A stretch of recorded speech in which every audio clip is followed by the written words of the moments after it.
Welcome back, everybody. Today we're going to take a look at Super Saiyan 2 Gohan from the Fight with Cell from the Dragon Star series. Unfortunately, we're not going to spin around and do things with the box because when I ordered him online, they shipped him, and he shipped in no package, and on the back it's just a giant shipping label. So, yeah, a little salty about that. Ruined my box. Really weird to just see a figure sitting on my porch instead of a box. But all that aside, let's go ahead and pull him out and take a look.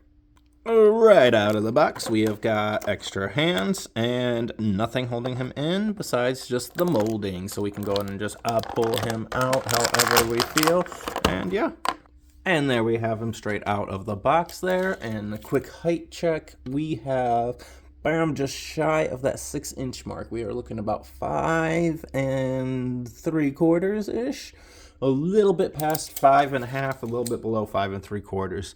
He looks pretty good. This is not battle damage. This is pre-battle. What is with that arm? That looks funky. Look at this, guys. Look at this. What is with that arm? Did they, like, do something weird? Like, why does that look like that? Or is this just not all the way? Bam.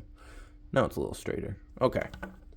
We were looking at that, and that looked really funky. It still looks a little bit funky to me, but, I mean, the one thing that I don't like about a lot of these figures that I'm noticing is that they are built and molded with that, like, kind of, like, curve to them, like that kind of, like, my chest is poofed out and I'm poofing out my chest, like, kind of a look to them, and it kind of limits a little bit of what you can really do to get away with them.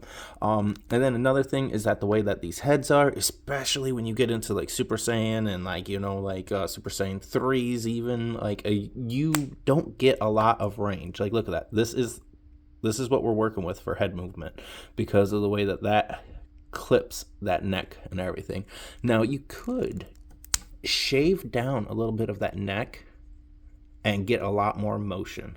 Be careful, because if you take it too far, you will see that. But as you can see, you've got a lot of room to play with. So you could shave down some of that backside of the neck to get a little bit more movement, or alternatively shave just a little bit of that, like, edge of that Super Saiyan hair down and everything. Just get a Dremel and it should be good. Let's see, does this have movement to it? Yes, this is a whole individual neck peg piece and everything. Like, you could actually pull out this whole neck piece if you wanted to. It's a little bit hard to grip without anything, so I'm not going to attempt that. We've got our shoulders in place. We've got our full movement there. We've got our bicep twists. We've got our double hinged elbows, and then we have got just, like, our hands. Do we have? Yep, we've got the whole rotation on the hands and everything too. So we've got that full range. We've got twist on the waist. And then you can see the way that our legs are made. Well, we just snapped that off, but it's fine. Bam, on. Okay, so obviously you've got to play around if you're trying to get a higher kick and stuff, but you've got the range to actually do it. You've got that double for this. It seems like that bottom part is ratchety, whereas this top part is just either loose or doesn't have a hinge. Okay, what about this side?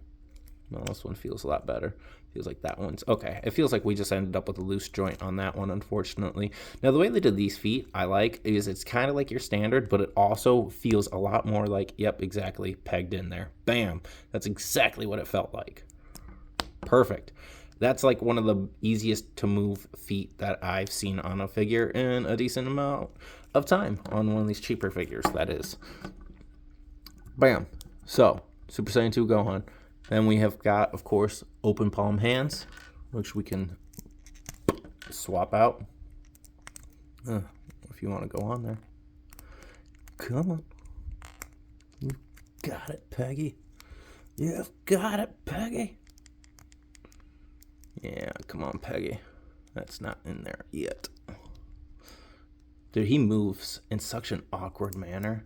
Like, I don't like the way that this arm is at all. Like, this arm just feels so off to me in so many ways. I don't know what it is. And then it looked weird when I got it. That's a little bit better. Some of the ways that they do these just kind of, like, irk me, too.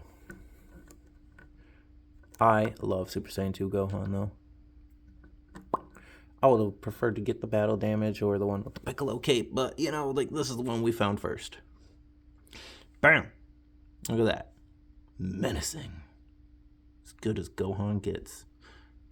Now for the size comparison, this was our Super Saiyan 3 Goku from the Dragon Ball Evolve line or whatever, the Evolve line, the little 5-inch line or whatever, so like he's supposed to be on a smaller scale, which is why he's definitely shorter than him.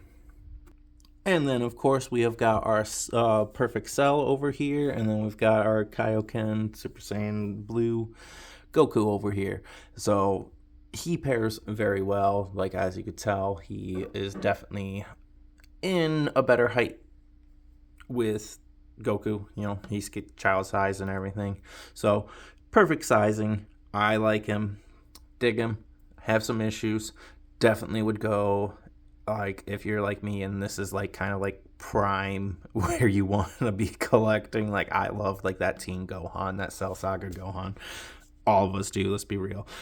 I would probably pass on these Dragon Stars and go straight into like SH Figure Arts or somebody else, like with a little bit more shall we say quality to it.